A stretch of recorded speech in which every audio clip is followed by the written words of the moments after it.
Hello friend, मैं नीतीश कुमार आप सभी का स्वागत करते हैं स्टडी नंबर 1 ऑनलाइन क्लास में। दोस्तों, आज हम लोग फिर से आपका 4 दिनों से क्लास रुका हुआ था, तो आपका जो क्लास चलेगा 3 दिन ही क्लास चलेगा, क्योंकि 3 दिन मैथ का हम क्लास लेते हैं। तो 3 दिन आपका जो क्लास चलेगा बीपीएससी प्रीवियस ईयर प्रश्न का डिस्कशन चलेगा। तो ये आपका जो जो भी वनडे एग्ज़ाम है सभी एग्ज़ाम के लिए इम्पोर्टेंट है। या आप रेलवे दीजिए, बिहार एसएससी के दीजिए या बिहार एसआई के दीजिए, किसी भी एग्ज़ाम को आप दीजिएगा तो आपके लिए इम्पोर्टेंट है। मतलब इस वीडियो को जो भी स्टैटिक जीके आपका कह लीजिए या बीपीएससी प्रीवियस ईयर रियल में जो प्रश्न रहता है, सभी आपका जो प्रश्न रहता है बीपीएससी का प्रीवियस ईयर प्रश्न रहता है। तो आप अपनी तैयारी कर सकते हैं और आप नोट करते रहिए, या नोट करिएगा तो बहुत अच्छा रहेगा। लेकिन अगर नोट नहीं भी करते हैं तो आप ध्यान से सुनते रहिएगा, क्योंकि हम एक ही प्रश्न को या एक ही उसका बार बार हम क्या करेंगे, बोलेंगे। तो आप उसको ध्यान से सुनिएगा तो आपको ऐसे ही याद हो जाएगा, क्योंकि हम उसको बहुत बार बोलते हैं। इसमें अगर आप सेट 1 से देख रहे होंगे तो एक ही प्रश्न बहुत बार आया तो उसके बारे में पूरा डिटेल बताए। जब भी प्रश्न आएगा तो उसके बारे में फिर से बताएंगे। तो बार बार जब बताएंगे तो आप ध्यान से सुनिएगा तो आपको याद हो जाएगा। तो चलिए हम लोग वीडियो को शुरू करते हैं। और आपसे निवेदन है कि अगर आप चैनल पे नए होंगे तो चैनल को सब्सक्राइब कर लें और बेल आइकन को प्रेस कर दें। तो चलिए हम लोग वीडियो को शुरू करते हैं। आज का जो पहला प्रश्न है, निम्नलिखित में से कौन सा विषय समवर्ती सूची में है? तो इसके बारे में हम लोग जानेंगे। संघ सूची, राज्य सूची और समवर्ती सूची क्या होता है। तो जो भी आपको इससे प्रश्न पूछेगा आज के बाद आप बना लीजिएगा। बना लीजिए कहने का मतलब है कि आप इसको ध्यान से नोट कर लीजिएगा और याद कर लीजिएगा। तो अधिकतर प्रश्न आप बना लीजिए, सिर्फ इसमें समझना है और कुछ याद भी करना है। जैसे इसमें समझना है कि संघ सूची जो है, संघ कहने का मतलब केंद्र है। जो संघ सूची है उस पर कौन बनाता है? केंद्र सरकार कानून बनाता है। तो आप इसमें लिस्ट बनाइए, संघ सूची, राज्य सूची और समवर्ती सूची।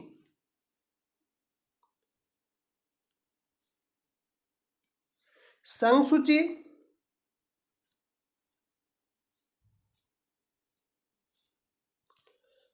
राज्य सूची और समवर्ती सूची।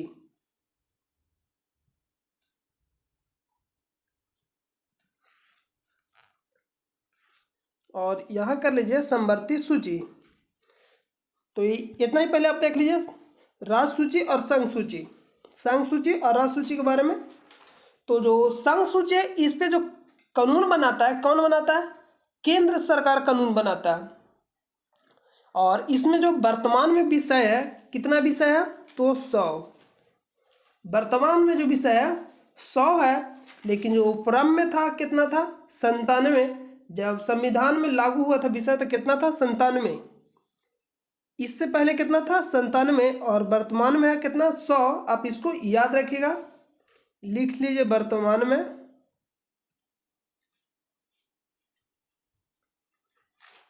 और 97 जो था प्रारंभ में बोलिए या शुरू में?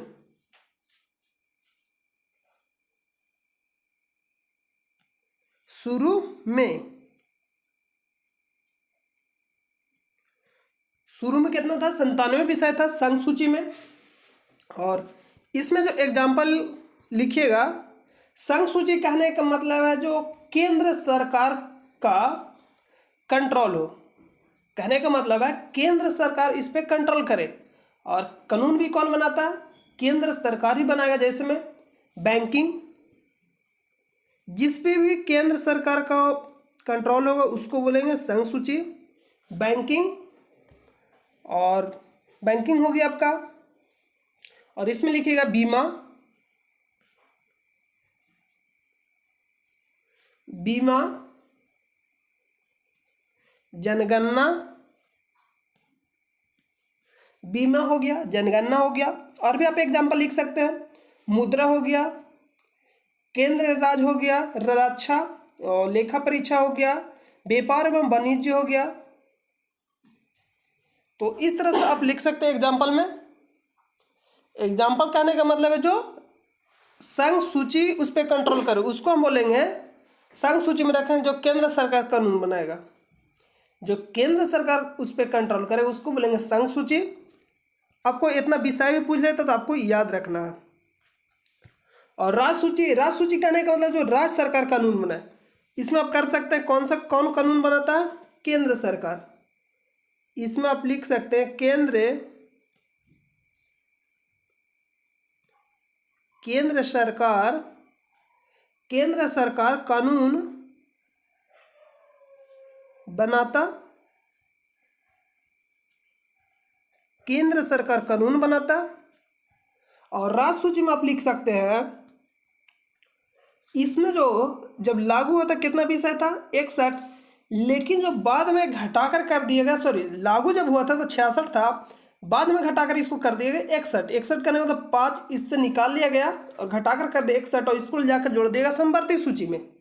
जो भी निकाला गया राज्य सूची में उसको जोड़ा जाएगा समवर्ती सूची में, क्योंकि वहां दोनों कंट्रोल करता है। तो जो शुरू में था कितना था? 61 लिखेंगे वर्तमान में, और शुरू में कितना था? 66।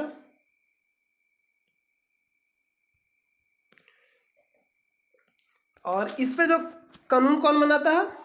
राज्य सरकार। इस पे जो कानून बनाता है राज्य सरकार बनाता है।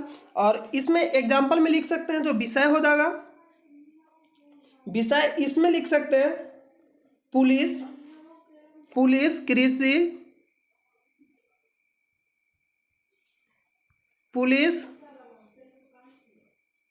कृषि, मत्स्य पालन, जन स्वास्थ्य सफाई और स्थानीय शासन। जिसमें आप देखे होंगे कि स्थानीय शासन करने की, जिसमें आप देखे होंगे कि बिहार पुलिस, हर अपना अपना राज्य का एक पुलिस होता है। बिहार पुलिस हो गया, यूपी पुलिस हो गया, मध्य प्रदेश पुलिस, इस तरह से एमपी पुलिस हो गया। तो इस तरह से होता है। तो इसमें कौन सा आ जाएगा? राज्य सूची में आ जाएगा। किस सूची में आएगा? राज्य सूची में। तो आप इसमें लिख सकते हैं स्थानीय शासन। और भी एग्जाम्पल, जो भी मतलब राज्य सरकार का कंट्रोल होगा वो सभी आ जाएगा किस सूची में? राज्य सूची में। तो आप एक बार बुक से मतलब जो भी है उसको पढ़ लीजिए, क्योंकि यहाँ 61 को विषय हो तो सभी हम नहीं लिखा सकते।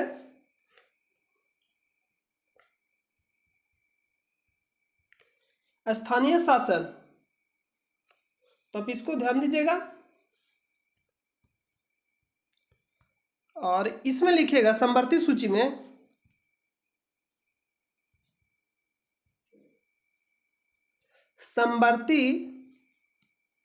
समवर्ती सूची।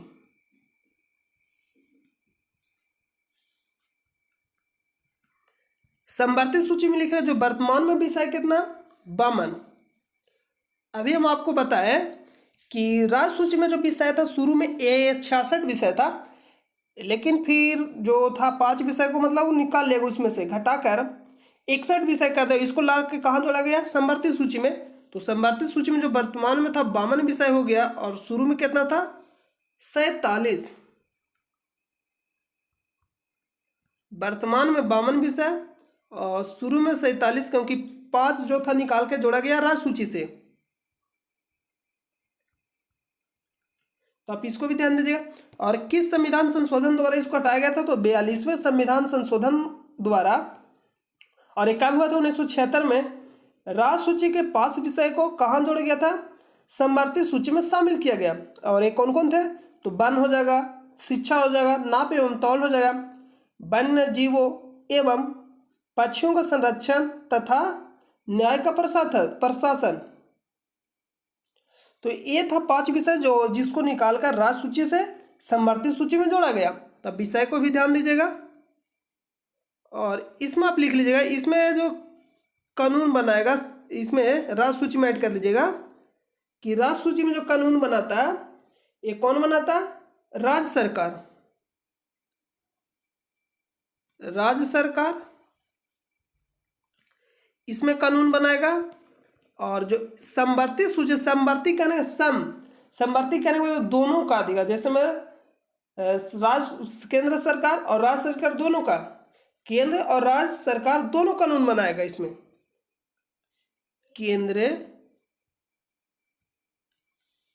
केंद्र सरकार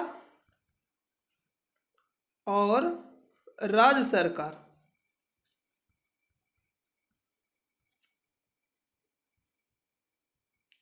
राज्य सरकार दोनों कानून बनाएगा,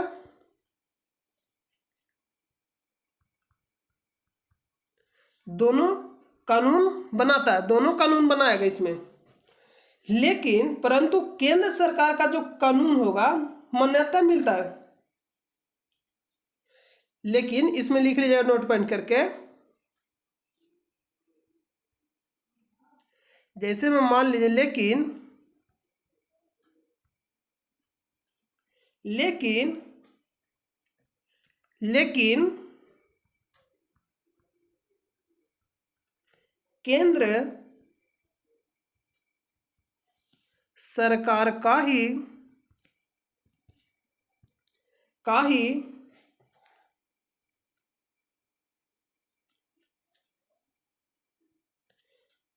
मान्यता मिलता, बनाएगा तो दोनों, लेकिन जो मान्यता मिलेगा केंद्र सरकार को मिलेगा, क्योंकि उसके पास जो केंद्र सरकार है राज्य सरकार से ऐसे भी क्या उसके पास पावर ज़्यादा है, मतलब बड़ा, तो मान्यता मिलता, यहाँ लिख सकते मान्यता मिलता। और इसमें जो विषय आएगा, इसमें जो विषय आएगा जो दोनों, तो दोनों में इसमें आप लिख सकते हैं अखबार, पुस्तक, अखबार हो जाएगा, पुस्तक हो जाएगा। और जनसंख्या नियंत्रण इंपॉर्टेंट है, जनसंख्या नियंत्रण, तो जनसंख्या का नियंत्रण करना तो दोनों का ही दायित्व बनता है, किसको नियंत्रण करे, राज्य सरकार का भी और केंद्र सरकार का भी। तो इसको कहाँ रखा जाएगा, समवर्ती सूची में। तो ये हो जाएगा समवर्ती सूची में।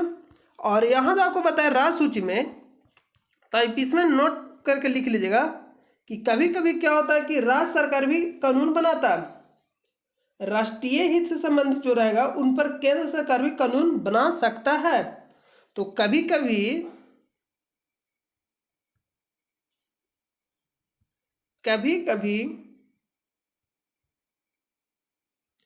केंद्र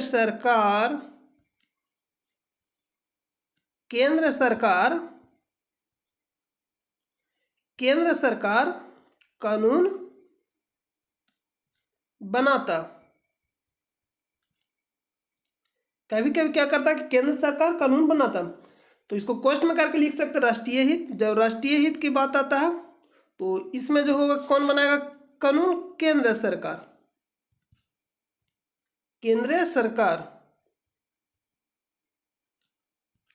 तो आप इसको नोट करके लिख लीजिएगा। तो चलिए हम आपको एक बार फिर से रिवाइज करा देते हैं कि अगर आपसे पूछता है संघ सूची, तो संघ सूची में जो वर्तमान में विषय है 100 है, लेकिन जब संविधान में लागू शुरू में तो कितना था 97।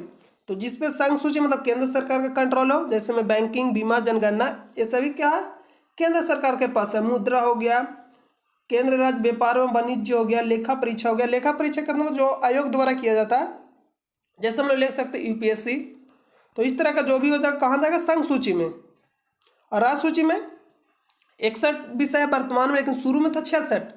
5 विषय को निकाल कर कहाँ ऐड कर दिया गया समवर्ती सूची में। और किस संविधान संशोधन द्वारा, 42वें संविधान संशोधन द्वारा 1976 में जो राज्य सूची के जो 5 विषय थे इसको ऐड कर दिया गया समवर्ती सूची में। आप इसको भी याद रखिएगा। वो विषय कौन कौन थे, वन हो गया, शिक्षा हो गया, नाप एवं तौल हो गया, वन्य जीवों एवं पक्षियों का संरक्षण तथा न्याय का प्रशासन। ये थे 5 विषय जिसको ऐड कहाँ किया गया, राज्य सूची से समवर्ती सूची में ऐड किया गया। तो इसीलिए जो समवर्ती सूची में क्या हुआ कि शुरू में जो विषय था 47 था, लेकिन वर्तमान में हो गया 52, क्योंकि राज्य सूची वाला जाके ऐड हो गया समवर्ती सूची में। और इस पर कानून कौन बनाएगा, केंद्र सरकार और राज्य सरकार दोनों कानून बनाता है, लेकिन जो मान्यता होगा केंद्र सरकार का होगा, लेकिन केंद्र सरकार का ही मान्यता होता है। और इसमें आएगा अखबार हो गया, पुस्तक, और जनगणना, जनसंख्या नियंत्रण इंपॉर्टेंट है। जनसंख्या नियंत्रण, क्योंकि जनसंख्या नियंत्रण करने में दोनों का ही योगदान होगा तो ही जनसंख्या नियंत्रण हो सकता है। दोनों का मतलब कर्तव्य है कि जनसंख्या नियंत्रण को क्या करे, कंट्रोल करे, मतलब जनसंख्या पे नियंत्रण करे। ये दोनों का कर्तव्य है, केंद्र सरकार और राज्य सरकार का दोनों का ही दायित्व है। तो इसको ध्यान दीजिएगा। और राज्य सरकार पे कानून कौन बनाएगा, तो राज्य सरकार पे जो बनवाएगा कानून राज्य सरकार ही होगा। लेकिन क्या होता है कि कभी कभी केंद्र सरकार भी कानून बनाता है जब राष्ट्रीय हित की बात हो तो, और संघ सूची पे तो संघ सूची में केंद्र सरकारी कानून बनाता है। लेकिन जो एक है अपशिष्ट सूची, अपशिष्ट सूची कहने का मतलब जब लागू हो रहा था तो लागू हो रहा तो हो सकता है भविष्य में कोई और भी, जैसे हो गया नेटवर्क हो गया नेट, तो उस समय जो था कि नेट नहीं था, तो नेटवर्क हो गया नेट नहीं था, तो नेट को कहाँ रखा जाएगा, तो इसको रखा जाएगा अपशिष्ट सूची में। नेटवर्क की सबको कहाँ रखा जाएगा, अपशिष्ट सूची में। तो इसको भी आप ध्यान दीजिएगा। और इस पे कानून कौन बनाएगा, इस पे जो कानून बनाएगा संसद बनाएगा। लेकिन अगर ऑप्शन में संसद नहीं रहेगा तो हम लोग इस पे मारेंगे केंद्र सरकार, इसको भी आप ध्यान दीजिएगा। तो अब चलते हैं हम लोग प्रश्न पे। प्रश्न में बोल रहा है कि निम्नलिखित में से कौन सा विषय समवर्ती सूची में है। निम्नलिखित में से कौन सा विषय समवर्ती सूची में है, तो ऑप्शन नंबर ए दे रहा कृषि, कृषि, शिक्षा, रक्षा, पुलिस। तो इसका आंसर आप बताइए कि समवर्ती सूची में कौन सा है। आई होप कि आपको समझ में आ गया होगा। तो इस प्रश्न का जो आंसर होगा ऑप्शन नंबर बी, शिक्षा। शिक्षा क्या होगा, समवर्ती सूची में आता है। देखिए शिक्षा कहने का मतलब एक होता है सीबीएसई बोर्ड और एक सब अपना अपना राज्य का भी बोर्ड होता है, जिसमें Bihar board, Jharkhand board, UP board. तो इस तरह से सभी राज्य का अपना अपना बोर्ड होता है। तो जो शिक्षा आता है दोनों में आता है, मतलब समवर्ती सूची में शिक्षा आता है। तो इस तरह से इस प्रश्न का जो आंसर होगा ऑप्शन नंबर बी, शिक्षा। और कृषि हो गया, पुलिस हो गया, रक्षा हो गया। तो आपको अभी बताया कृषि, तो कृषि पे कौन आ जाएगा, राज्य सूची, मतलब राज्य सूची में आ जाएगा कृषि। और रक्षा, तो रक्षा आपको पता है कि केंद्र सरकार के पास होगा। और पुलिस, तो पुलिस जो आएगा, पुलिस हम लोग ले सकते हैं कि राज्य सूची में आ जाएगा, जिसमें राज्य सूची कहने का मतलब हो गया बिहार पुलिस हो गया और एमपी पुलिस, इस तरह से पुलिस भी होता है।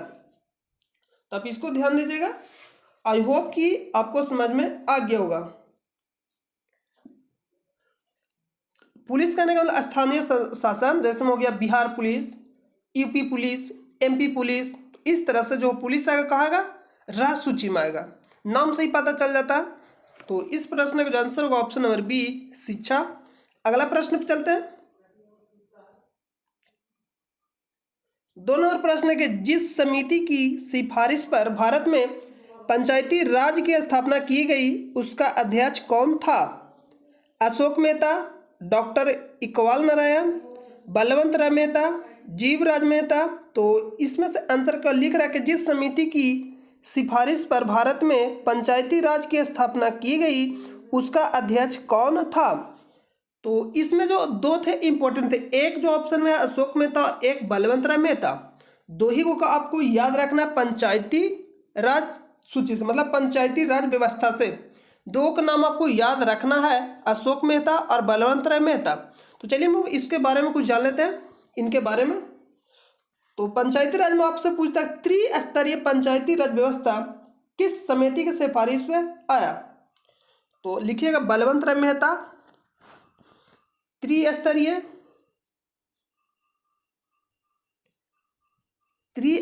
पंचायती राज व्यवस्था, बलवंत राय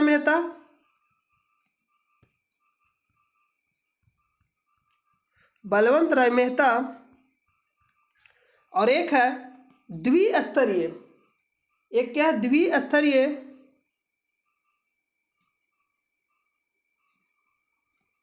द्विस्तरीय में करिएगा अशोक मेहता,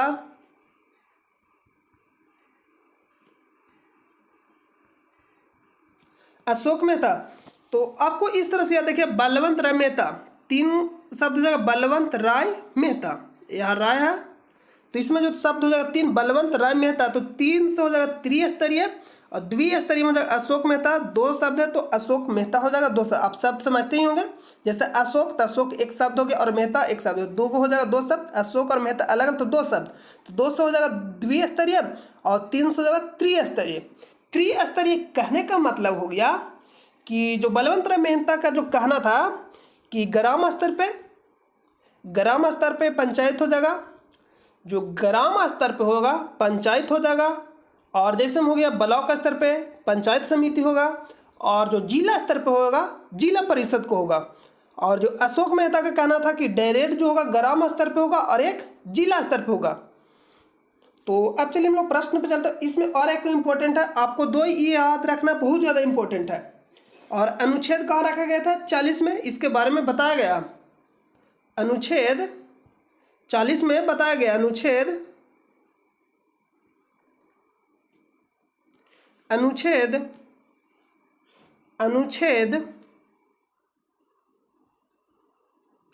इसके बारे में कहाँ बताया गया? 40 में उल्लेख इसके बारे में किया गया। और किस भाग में हो जाएगा? तो आप इसको भी लिख लीजिएगा 9। आप इतना ही याद रखिएगा कि अनुच्छेद जो हो जाएगा 40 हो जाएगा। सबसे ज़्यादा जो इम्पोर्टेंट इसमें है त्रिस्तरीय बलवंत राय मेहता और द्विस्तरीय अशोक मेहता, इसको आपको याद रखना। और इसमें एक और इम्पोर्टेंट है कि भारत में पंचायती राज का जो सर्वप्रथम बार जो उद्घाटन किए थे, कौन किए थे?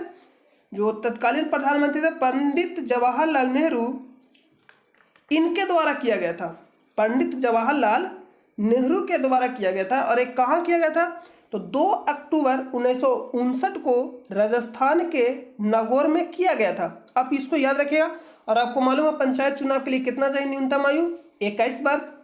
और इसका जो कार्यकाल कितना होता है? 5 वर्ष होता है।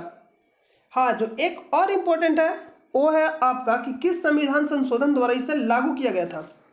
किस संविधान संशोधन द्वारा लागू किया गया था? तो 73वां संविधान संशोधन जो हुआ था, कब हुआ था?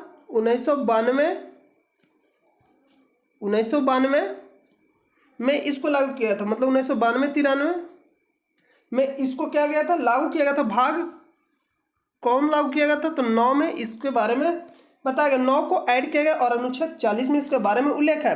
तो आप इसको याद रखेगा। और सर्वप्रथम बार ये भी लिख लीजिए नागौर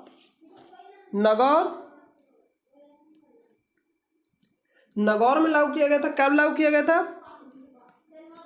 2 अक्टूबर 1959 को इसको लागू किया गया था। किनके द्वारा? तो उस समय के जो तत्कालीन प्रधानमंत्री कौन थे? पंडित जवाहरलाल नेहरू। और ये कहाँ पड़ता है? तो राजस्थान में। ये कहाँ पड़ता है? राजस्थान में। ये जो पड़ता है नागौर, ये राजस्थान में पड़ता है। तो आप इसको ध्यान में रखिएगा। तो चलिए हम प्रश्न पे चलते हैं। प्रश्न में बोल रहा है कि जिस समिति की सिफारिश पर भारत में पंचायती राज की स्थापना की गई उसका अध्यक्ष कौन था? अशोक मेहता या बलवंत राय मेहता? तो उसका जो अध्यक्ष थे, ऑप्शन नंबर सी हो जाएगा, बलवंत राय मेहता। भारत में जो पंचायती राज की स्थापना की उसका जो अध्यक्ष थे कौन थे? बलवंत राय मेहता। और एक कौन सा लाए थे व्यवस्था? तो त्रिस्तरीय पंचायती राज व्यवस्था लाए थे। और अशोक मेहता के द्वारा द्विस्तरीय। तो आप इसको ध्यान में रखिएगा। चलते हम अगला प्रश्न पे। 3 नंबर प्रश्न है कि शारदा मणि कौन थी? बहुत ज़्यादा इंपॉर्टेंट प्रश्न है। देखिए, बहुत ज़्यादा डीप में भी कभी कभी पूछ लेता है और कभी कभी इजी प्रश्न में भी पीएससी में पूछ लेता है। तो शारदा मणि कौन थी? ऑप्शन नंबर ए दे रहा है राजा राम मोहन राय की पत्नी। ऑप्शन बी में दे रहा है रामकृष्ण परमहंस की पत्नी। और ऑप्शन नंबर सी में दे रहा है विवेकानंद की माँ। और ऑप्शन डी में केशव चंद्र सेन की पुत्री। तो ऑप्शन ए के बारे में अगर आप बात करें तो ऑप्शन ए के द्वारा जो राजा राम मोहन राय थे, इनके द्वारा ब्राह्मण समाज की स्थापना कब किया गया था? 1828 में। और ये भी आपसे प्रश्न पूछता कि राजा की उपाधि, राजा राम मोहन राय को राजा की उपाधि किसके द्वारा दिया गया? अकबर द्वितीय। इतना आप याद रखिए। और ये भी प्रश्न आपसे पूछ लेता है कि योग दूत की उपाधि किसने दिया? तो सुभाष चंद्र बोस, जो इम्पोर्टेंट है। योग दूत की उपाधि किसने दिया था? तो सुभाष चंद्र बोस। मतलब योग दूत की उपाधि किसने दिया? सुभाष चंद्र बोस। आप इसको भी ध्यान। रामकृष्ण परमहंस की पत्नी लेकर, तो रामकृष्ण परमहंस के बारे में बात करें तो ये जो थे स्वामी विवेकानंद के कौन थे? गुरु थे। स्वामी विवेकानंद के इनके गुरु थे रामकृष्ण परमहंस। विवेकानंद के गुरु थे रामकृष्ण परमहंस। रामकृष्ण परमहंस कौन थे? तो विवेकानंद के गुरु थे। और रामकृष्ण मिशन की स्थापना कब किया गया था? इन्हीं के नाम पे जो विवेकानंद थे ये अपने गुरु जी के नाम पे रामकृष्ण मिशन की स्थापना किए थे। और ये कब किए थे? तो 1897 में किए थे। आप इसको ध्यान में रखें। और केशव चंद्र सेन के बारे में बताया तो केशव चंद्र जो सेन थे ये आदि ब्रह्म समाज की स्थापना की। केशव चंद्र सेन आदि ब्रह्म समाज की स्थापना किए। और इसका जो दूसरा नाम था भारतीय ब्रह्म समाज भी था। तो आप इतना को ध्यान में रखिएगा। और इस प्रश्न में पूछ रहा है कि शारदा मणि कौन थी? तो इस प्रश्न का जो आंसर होगा option number B, Ramakrishna Paramahansa की पत्नी। ऑप्शन नंबर बी क्या हो जाएगा? राइट हो जाएगा। रामकृष्ण परमहंस की पत्नी थी शारदा मणि। कौन थी? तो रामकृष्ण परमहंस की पत्नी। और रामकृष्ण परमहंस कौन थे? तो विवेकानंद के गुरु थे। इन्हीं के नाम पे रामकृष्ण मिशन का स्थापना 1897 में विवेकानंद के द्वारा किया गया। स्वयं विवेकानंद जो, ये भी आप एक प्रश्न और यहाँ से याद रखे पूछ लेता कि प्रथम विश्व धर्म सम्मेलन में सर्वप्रथम और कौन शामिल हुए थे? तो स्वामी विवेकानंद। कहाँ? तो शिकागो में। और एक कब शामिल हुए थे? तो 1893 में। इसको भी आप ध्यान में रखिएगा। तो अगला प्रश्न पर चलते हैं। 4 नंबर प्रश्न, किसने कहा था कांग्रेस आंदोलन न तो लोगों के द्वारा प्रेरित था और नहीं या उनके द्वारा सोचा या योजनाबद्ध किया गया था? लिख रहा है कि कांग्रेस, किसने कहा था कांग्रेस आंदोलन न तो लोगों द्वारा प्रेरित था नहीं या उनके द्वारा सोचा या योजनाबद्ध किया गया था? ऑप्शन ए तरह लॉर्ड डफरिन। इसी के समय कांग्रेस का क्या हुआ था? स्थापना हुआ था। कब हुआ था? 1885 में। ए ओ ह्यूम के द्वारा। और ये कब से कब तक रहता? तो 1884 से लेकर 88 तक। अगला जो B number, sir Syed Ahmad Khan. और अगला लॉर्ड कर्जन। तो इसका जो कार्य कर रहा था 1899 से लेकर 1905 तक। और ऑप्शन नंबर डी में तरह लाला लाजपत राय, जो साइमन कमीशन के जो भारत आया था, साइमन कमीशन कब आया था? 1828 में। उन्हीं में इनका क्या हो गया था? मृत्यु हो गया था। तो आप इसको भी ध्यान में रखें। और ऑप्शन नंबर बी जरा सर सैयद अहमद खां। तो सर सैयद अहमद खां के बारे में बात करें तो जो सर सैयद अहमद खां थे, खां ने एक क्या किए थे? तो अथी का गठन किया था 1888 में यूनाइटेड इंडियन पैट्रियाटिक एसोसिएशन की स्थापना किया। तो कौन किया था? सर सैयद अहमद खां। और ये कब किए थे? इसको आप नोट करिएगा, यह नोट करके लिखिए। यूनाइटेड इंडियन पैट्रियाटिक एसोसिएशन की स्थापना किन के द्वारा किया गया था? तो 1888 में सर सैयद अहमद खां के द्वारा किया गया था। और इसमें बताए थे सर सैयद अहमद खां, इनका जो उद्देश्य था, उद्देश्य क्या था? उद्देश्य था कि कांग्रेस के प्रचार को निसफल बनाना। कांग्रेस के प्रचार को निसफल बनाना। और जो दूसरा उद्देश्य था, लोगों के कांग्रेस से दूर रखना था। उद्देश्य में लिख लीजिएगा, आप इसको ऐड कर लीजिएगा। फिर से मैं एक बार बोल देता, आप इसको लिख लीजिएगा। सर सैयद अहमद खान ने 1888 ईस्वी में यूनाइटेड इंडियन पैट्रियाटिक एसोसिएशन की स्थापना किया। यूनाइटेड इंडियन पैट्रियाटिक एसोसिएशन की स्थापना 1888 में सर सैयद अहमद खां के द्वारा किया गया। और उद्देश्य क्या था? तो उद्देश्य था कि कांग्रेस के प्रचार को निसफल बनाना। और एक उद्देश्य था कि लोगों को कांग्रेस से दूर रखना। यह उद्देश्य था इसका। किसका उद्देश्य था? तो यूनाइटेड इंडियन पैट्रियाटिक एसोसिएशन का। तो इसमें बोल रहा है ऑप्शन क्वेश्चन में कि किसने कहा था कांग्रेस आंदोलन न तो लोगों द्वारा प्रेरित था नहीं या उनके द्वारा सोचा या योजनाबद्ध किया गया था? तो इसका जो आंसर होगा option number B, sir Syed Ahmad Khan. Sir Syed Ahmad Khan. और ये जो था एसोसिएशन कब स्थापना किया गया था? 1888 में। कौन सा association? United Indian patriotic association. United Indian patriotic association का स्थापना कब किया गया था? तो 1888 में सर सैयद अहमद खां के द्वारा। तो आप इसको नोट कर लीजिएगा। अगला प्रश्न पर चलते हैं। 5 नंबर प्रश्न है कि 1955 ईस्वी में संथालों ने किस अंग्रेज कमांडर को हराया? तो 1955-56 में था संथाल विद्रोह कब हुआ था? सबसे पहला प्रश्न बनता है संथाल विद्रोह कब हुआ था और कहाँ हुआ था? तो बिहार कह लीजिए और पश्चिम बंगाल के कुछ हिस्सा हो जाएगा जो पश्चिम साइड वाला हो जाएगा, और बिहार के जो पूर्व साइड जो आप ले सकते हैं भागलपुर जिला, तो वहाँ हुआ था भागलपुर में 1955 से 56 में, 1955-56 देता। और इसमें कौन थे? दो भाई, सिद्धू और एक कान्हा, दो भाई थे, उन्हीं ने इसका क्या किया था, तो इस विद्रोह को चलाया। कौन सा विद्रोह? संथाल विद्रोह। तो इसमें पूछा कि संथालों ने किस अंग्रेज कमांडर को हराया? ऑप्शन नंबर ए दे रहा है कैप्टन नेक फेबिले, और ऑप्शन बी में दे रहा है लेफ्टिनेंट बास्टिन, और ऑप्शन सी में मेजर बारो, और ऑप्शन डी में कर्नल वाइट। तो आपको बताना है कि 1955 ईस्वी में संथालों ने किस अंग्रेज कमांडर को हराया। तो इसका जो आंसर हो जाएगा ऑप्शन नंबर सी मेजर बारो। इसका आंसर क्या हो जाएगा? ऑप्शन नंबर सी मेजर बारो। अगला प्रश्न पे चलते हैं। अगला प्रश्न है 6 नंबर कि वह कौन सा कांग्रेस अध्यक्ष था जिसने क्रिप्स मिशन एवं लॉर्ड बैबल दोनों से वार्ताएं की? प्रश्न को एक बार फिर से पढ़े हुआ लिख रहा है कि वह कौन सा कांग्रेस अध्यक्ष था जिसने क्रिप्स मिशन एवं लॉर्ड बैबल दोनों से वार्ताएं की? ऑप्शन ए दे रहा है अब्दुल कलाम आजाद, ऑप्शन बी में दे रहा है जवाहरलाल नेहरू, ऑप्शन सी दे रहा है जेवी कृपलानी, और ऑप्शन डी में दे रहा है सी राजगोपालाचारी। तो अब्दुल कलाम आजाद के बारे में बात करें तो ये स्वतंत्र भारत के प्रथम शिक्षा मंत्री थे। इन्हीं के जन्म दिवस पे 10 नवंबर को शिक्षा दिवस मनाया जाता। एक जो है शिक्षा और एक है शिक्षक।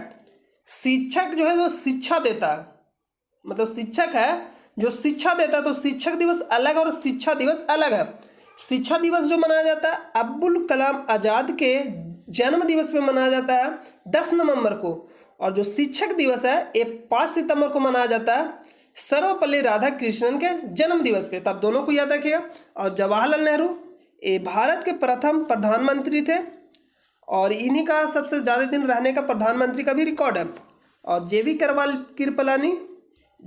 कृपलानी, और अगला ऑप्शन नंबर सी राजगोपालाचारी। तो जेबी कृपलानी जो थी एक हो जाएगी प्रथम राज्यपाल। जेबी कृपलानी कौन थी? प्रथम राज्यपाल जेबी कृपलानी। ऑप्शन नंबर सी में दे रहा सी राजगोपालाचारी, डी में सी राजगोपालाचारी। तो ये जो थे स्वतंत्र भारत के प्रथम भारतीय गवर्नर जनरल, स्वतंत्र भारत के प्रथम भारतीय गवर्नर जनरल, और अंतिम वाइसरॉय थे सी राजगोपालाचारी। तो आप एक बार फिर से सुन लीजिएगा। स्वतंत्र भारत के प्रथम भारतीय गवर्नर जनरल और अंतिम वाइसरॉय कौन थे? तो सी राजगोपालाचारी। तो लिख रहा प्रश्न में कि वह कौन सा कांग्रेस अध्यक्ष था जिसने क्रिप्स मिशन एवं लॉर्ड बैबल दोनों से वार्ताएं की? तो इसका जो आंसर हो जाएगा ऑप्शन नंबर ए। इसका जो आंसर हो जाएगा क्या हो जाएगा? ऑप्शन नंबर ए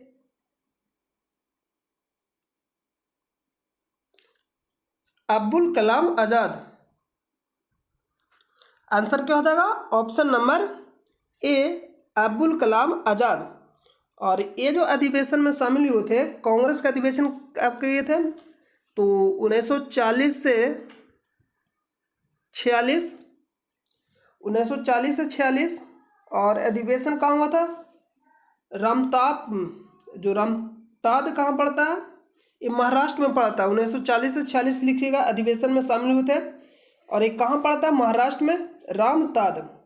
और जवाहरलाल नेहरू जो शामिल हुए थे 1937 में, 1937 में जवाहरलाल नेहरू कहाँ शामिल हुए थे? 1937 में। और एक प्रथम गांव में अधिवेशन होने वाला था, और कहाँ हुआ था? फैजपुर। तो फौजी कहाँ बिलोंग करता है? तो फैजपुर मतलब गांव से। तो इस तरह से आप याद रख सकते हैं कि प्रथम गांव में अधिवेशन होने वाला कौन सा था? तो 1937 का जो अधिवेशन था, और अध्यक्ष कौन थे? कौन अध्यक्षता किया था? तो जवाहरलाल नेहरू। और एक कहाँ हुआ था? तो फैजपुर में, और एक कहाँ पड़ता है? पश्चिम बंगाल में। और जेबी कृपलानी 1946 मेरठ यूपी, 1946 मेरठ यूपी में। तो आप इसको ध्यान दीजिएगा। और सी राजगोपालाचारी के बारे में बता ही दिए। तो चलते हैं अगला प्रश्न पे। 7वां प्रश्न है कि निम्नलिखित अखबारों में से कौन सा मुख्यतया उदारवादियों की नीतियों का प्रचारक था? New India, leader, young India, free Press, general. प्रश्न बोल रहा है कि निम्नलिखित अखबारों में से कौन सा मुख्यतया उदारवादियों की नीतियों का प्रचारक था, मतलब उसको प्रचार करता था। तो उदारवादी एक था उग्रवादी, एक था उदारवादी, एक था उग्र राष्ट्रवादी। तो उदारवादी कहने का मतलब नरम दल, और जो उग्र राष्ट्रवादी था गरम दल था। और ये कहाँ से बना? जो कांग्रेस था 1907 में सूरत अधिवेशन में दो भागों में विभाजित हो गया, दो दलों में विभाजित हो। एक का नाम था गरम दल और एक का नाम था नरम दल। नरम दल का नाम दिया गया उदारवादी और गरम दल को उग्र राष्ट्रवादी। और जो गरम दल में शामिल थे लाल बाल पाल, कहने का मतलब लाला लाजपत राय, जो 1828 में साइमन कमीशन के जब भारत आया था उसमें का इनका मृत्यु हो गया था। और बाल गंगाधर तिलक शामिल थे, अरविंद घोष, बिपिन चंद्र पाल। और जो नरम दल में शामिल थे तो इसमें जो शामिल थे आपको हो जाएंगे एम.जी. रनाडे, गोपाल कृष्ण गोखले, और जो एम.जी. रनाडे, गोपाल कृष्ण गोखले और दादा भाई नौरोजी। जो गोपाल कृष्ण जो गोखले थे महात्मा गांधी के राजनीतिक गुरु थे, और जो गोपाल कृष्ण गोखले के जो राजनीतिक गुरु थे वो थे एम.जी. रनाडे। तो आप इसको भी ध्यान में रखिएगा। लेकिन यहाँ पूछा कि उदारवादियों की नीतियों का प्रचारक था कौन? था न्यू इंडिया, लीडर या young India, free Press, Journal. तो इस न्यू इंडिया किसके द्वारा हुआ था? तो न्यू इंडिया के जो हो जाएगा एनी बेसेंट,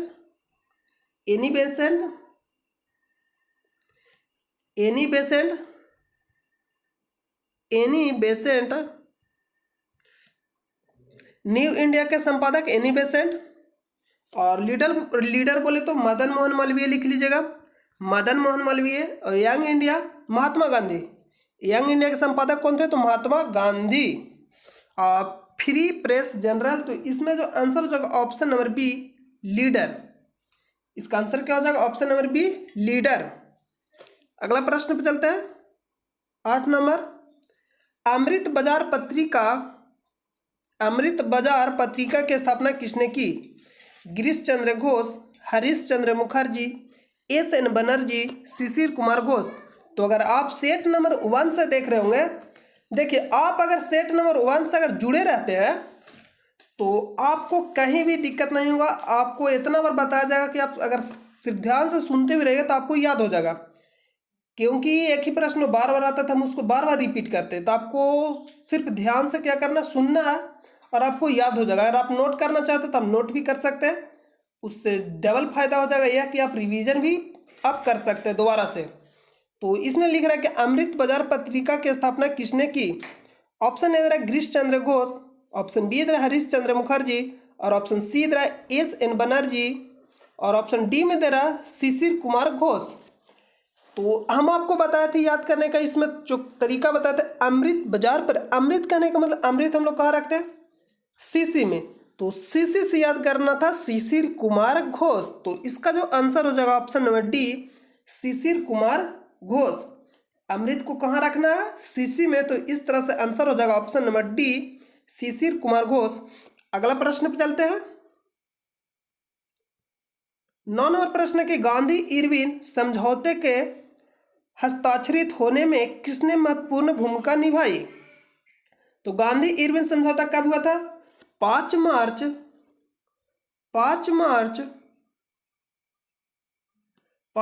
1931 को गांधी इरविन समझौता हुआ था। गांधी कहने का मतलब महात्मा गांधी, और इरविन उस समय के क्या था? तो उस समय के गवर्नर जनरल था। भारत के गवर्नर जनरल उस समय कौन था? तो इरविन। इसलिए इसका नाम पड़ा गांधी इरविन समझौता। दोनों के बीच हस्ताक्षर किया गया था, इसलिए इसका नाम पड़ा। तो लिख रहा है कि गांधी इरविन समझौते के हस्ताक्षरित होने में किसने महत्वपूर्ण भूमिका निभाई?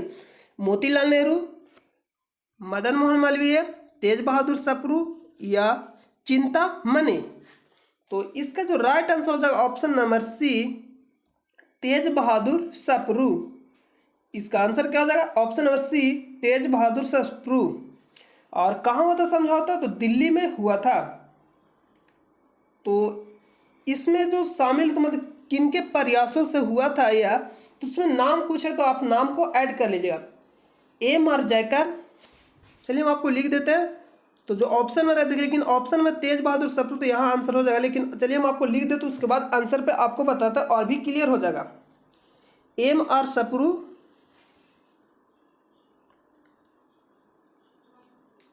MR जयकर, MR जयकर, तेज बहादुर सप्रू, तेज बहादुर सप्रू, और लिखिएगा एक और शामिल थे, श्रीनिवास शास्त्री।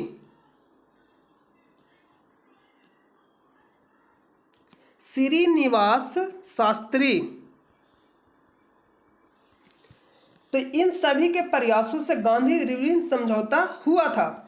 तो इसमें ऑप्शन में देखिएगा तेज बहादुर सप्रू है, तो ऑप्शन नंबर सी हो जाएगा। लेकिन तीनों में से कोई भी ऑप्शन में रह सकता है, इसको आप ध्यान में रखिएगा। और एक कब हुआ था? 5 मार्च 1931 को।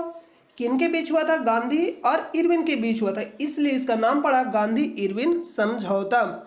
अगला प्रश्न पे चलते हैं। 10 नंबर प्रश्न है, निष्क्रिय विरोध के सिद्धांत का प्रतिपादन किसने किया? लिख रहा पैसिव रेजिस्टेंस के सिद्धांत का प्रतिपादन किसने किया, जिसका नाम है निष्क्रिय विरोध। ऑप्शन नंबर ए दे रहा Mahatma Gandhi, option number B दे रहा बिपिन चंद्र पाल, और ऑप्शन सी में है बाल गंगाधर तिलक, और ऑप्शन डी में अरविंद घोष। तो बिपिन चंद्र पाल के बारे में बात करें तो ये किस दल से शामिल थे? उग्रवादी दल से। और अरविंद घोष ये भी उग्रवादी से थे, मतलब गरम दल से। और बाल गंगाधर तिलक ये भी गरम दल से थे। और महात्मा गांधी कोई भी दल से शामिल नहीं थे। 2 दल था, एक नरम दल और एक गरम दल। गरम दल में हो जाएंगे लाल बालपाल, मतलब लाला लाजपत राय, बाल गंगाधर तिलक, बिपिन चंद्र पाल और अरविंद घोष। अरविंद घोष भी शामिल थे। और उदारवादी बोले यानी नरम दल, तो नरम दल में शामिल थे गोपाल कृष्ण गोखले के जो राजनीतिक गुरु थे MG रनाडे, और गोपाल कृष्ण गोखले और दादा भाई नौरोजी। तो यहाँ लेकिन वो प्रश्न नहीं पूछ रहा, प्रश्न पूछ रहा है कि निष्क्रिय विरोध के सिद्धांत का प्रतिपादन किसने किया, पैसिव रेजिस्टेंस सिद्धांत का प्रतिपादन किसने किया। तो इसका जो आंसर हो जाएगा option number A Mahatma Gandhi. Answer क्या हो जाएगा? महात्मा गांधी। अगला प्रश्न पे चलते हैं। 11 नंबर प्रश्न है, बंबई में अखिल भारतीय व्यापार संघ कांग्रेस की स्थापना कब हुई? AITUC, इसका फुल फॉर्म में आपसे पूछ लेता तो अखिल भारतीय व्यापार संघ कांग्रेस। इसका स्थापना कौन किए थे? तो लाला लाजपत राय के द्वारा 1920 में किया गया था। 1920 में किया गया था। तो इसका जो आंसर हो ऑप्शन नंबर ए 1920 में। और इसका जो प्रथम अध्यक्ष कौन हो जाए? लाला लाजपत राय। तो ऑप्शन नंबर ए राइट हो जाएगा। अगला प्रश्न पे चलते हैं। और एक 1925 ईस्वी तरह जो इम्पोर्टेंट है, वैसे तो सारा ही इम्पोर्टेंट है, लेकिन 1925 ईस्वी में जो आपका हो जाए सरोजिनी नायडू के द्वारा कांग्रेस का अधिवेशन किया गया था, मतलब कांग्रेस का अध्यक्षता किया गया था। कब किया गया था? तो 1925 में। तो इसलिए इम्पोर्टेंट आपसे प्रश्न पूछेगा कि प्रथम भारतीय अध्यक्ष, कांग्रेस के प्रथम देखिए आपसे प्रश्न पूछा कांग्रेस के प्रथम भारतीय महिला अध्यक्ष कौन थी? तो हो जाएगी सरोजिनी नायडू। और कब की थी? तो 1925 में। तो आप इसको याद रखिएगा। अगला प्रश्न पे चलते हैं। 12 नंबर प्रश्न है कि भारत में जनसंख्या वृद्धि के इतिहास में कौन सा वर्ष महाविभाजन का वर्ष कहलाता है? ग्रेट डिवीजन ईयर कहलाता। तो ऑप्शन नंबर हो जाएगा डी 1921। तो ये फैक्ट क्वेश्चन आपको याद रखना है, 1921। अगला प्रश्न पे चलते हैं।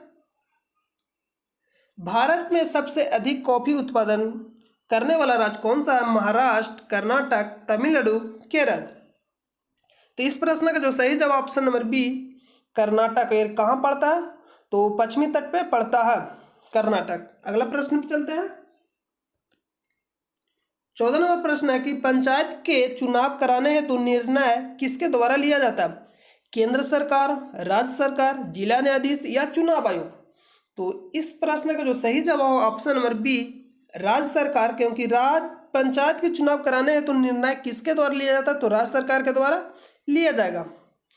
तो इस प्रश्न का सही जवाब ऑप्शन नंबर बी, राज्य सरकार। अगला प्रश्न पे चलते हैं। 15 नंबर की राज्यसभा में राष्ट्रपति द्वारा कितने सदस्य मनोनीत किए जाते हैं? तो अगर आप सेट नंबर 1 से देख रहे हैं तो इसको हम 50 बार से भी 50 नहीं, मतलब 10-20 बार इसको बता, हर सेट में मैक्सिमम इसको लगता है इसके बारे में बताए थे। जो भी सेट आपको कराया गया 1 से लेकर अभी तक सभी सेट में इसके बारे में हम बताए हैं कि राष्ट्रपति द्वारा राज्यसभा या लोकसभा हो या संसद हो। तो हम आपको यहाँ क्लियर फिर से कर देते एक बार। राष्ट्रपति के द्वारा आएगा मनोनीत करने का, तो 2 सभा होता है, एक राज्यसभा, संसद एक पूछेगा। देखिए संसद यहाँ कर लीजिए, संसद, तो संसद में आ जाएगा राज्यसभा, राज्यसभा और एक आएगा लोकसभा। एक आता है राज्यसभा और एक आता है लोकसभा। तो राज्यसभा देखिएगा कि लोकसभा से बड़ा, लोकसभा है जो 2 अक्षर से मिलकर लोक हो गया, 2 अक्षर, 30 में हो जाएगा 2 सदस्यों को मनोनीत करते हैं और इसमें हो जाएगा 12। और लेकिन अगर आपसे पूछ देगा कि संसद में, तो देखिएगा कि संसद किससे मिलकर बना है, राज्यसभा और लोकसभा से। तो संसद में टोटल कितने हो जाएंगे, 14। तो देखिए आप किस तरह से आपसे प्रश्न पूछेगा। आपसे पूछेगा प्रश्न कि राष्ट्रपति के द्वारा राज्यसभा में कितने सदस्यों को मनोनीत किया जाता है, तो 12। अगर आपसे पूछता है लोकसभा में 2, लेकिन अगर आपसे पूछेगा राष्ट्रपति के द्वारा संसद में कितने सदस्यों को मनोनीत किया जाता है, तो 14, क्योंकि राज्यसभा और लोकसभा दोनों को ऐड करके बताएंगे। आपसे कभी इस तरह से प्रश्न पूछेगा नहीं कि राज्यसभा और लोकसभा में कितने सदस्यों को मनोनीत किया जाता है राष्ट्रपति के द्वारा, क्योंकि दोनों को अगर जिक्र कर दे दोनों को ऐड करके हम लोग बता देंगे। लेकिन आपसे पूछता है संसद में, तो इस तरह से आपको याद रखना। तो प्रश्न पे चलते हैं।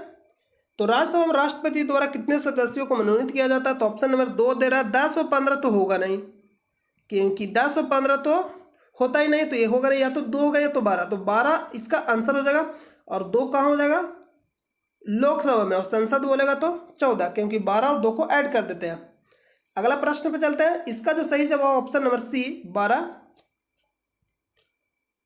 16वां प्रश्न की भारत में पंचायती राज व्यवस्था सर्वप्रथम राजस्थान और डॉट डॉट में आरंभ की गई थी। देखिए हम आपको अभी बताया कि प्रथम और कहाँ लागू किया गया था, राजस्थान के नागौर में। और किनके द्वारा किया गया था, तो उस समय के जो तत्कालीन प्रधानमंत्री थे पंडित जवाहरलाल नेहरू के द्वारा लागू किया गया था। और एक कहाँ लागू किया गया था, तो राजस्थान के नागौर में।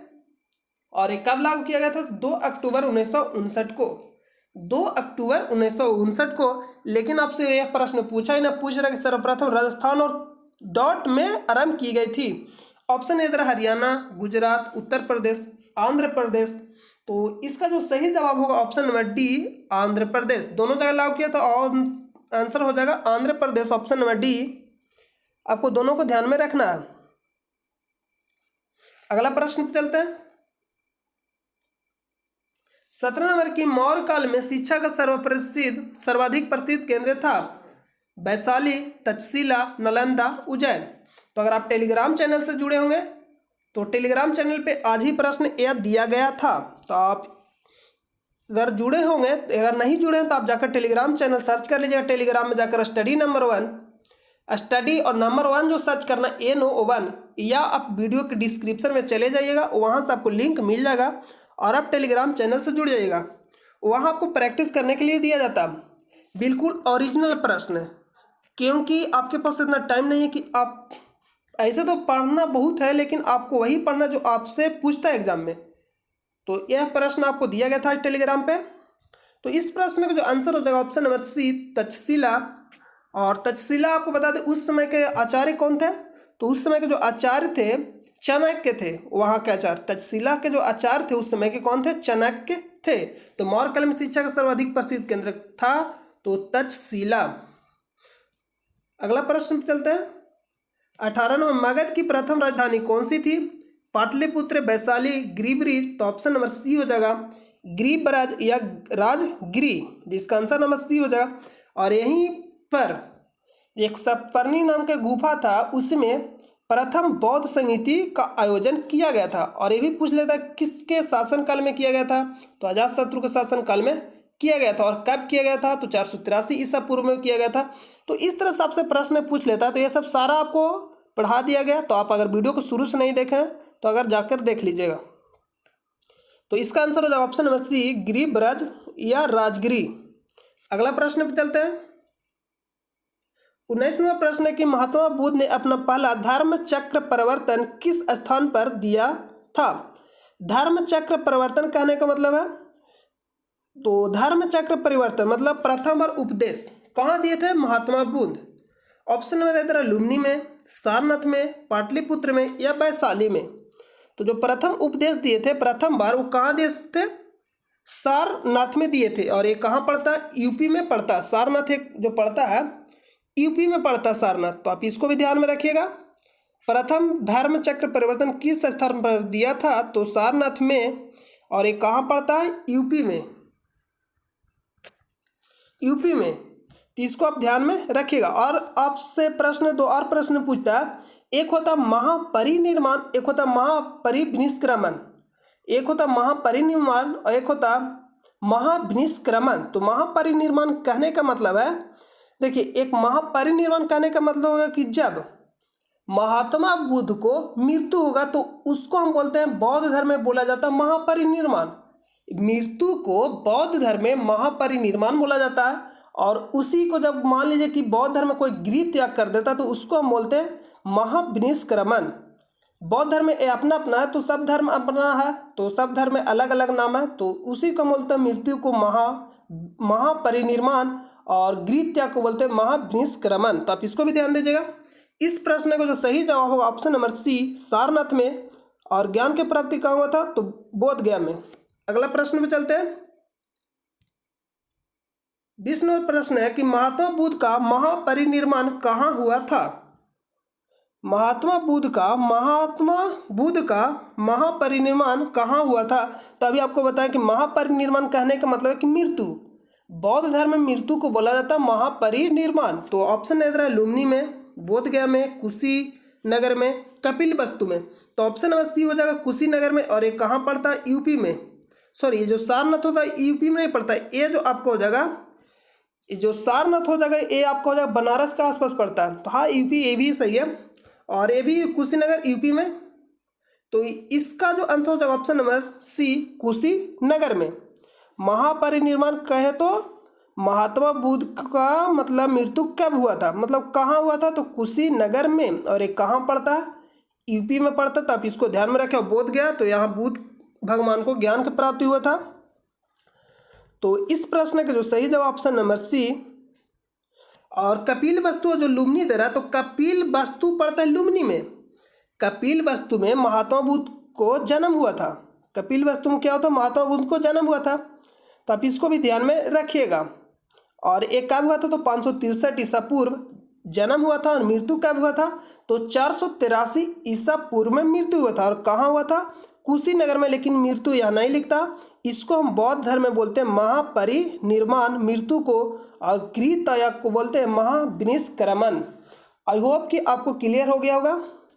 तो आज के लिए हम लोग इस वीडियो को यहीं रोकते हैं। तो मिलते हैं नेक्स्ट वीडियो में। जब तक के लिए अपना ख्याल रखिए। जय हिंद, जय भारत।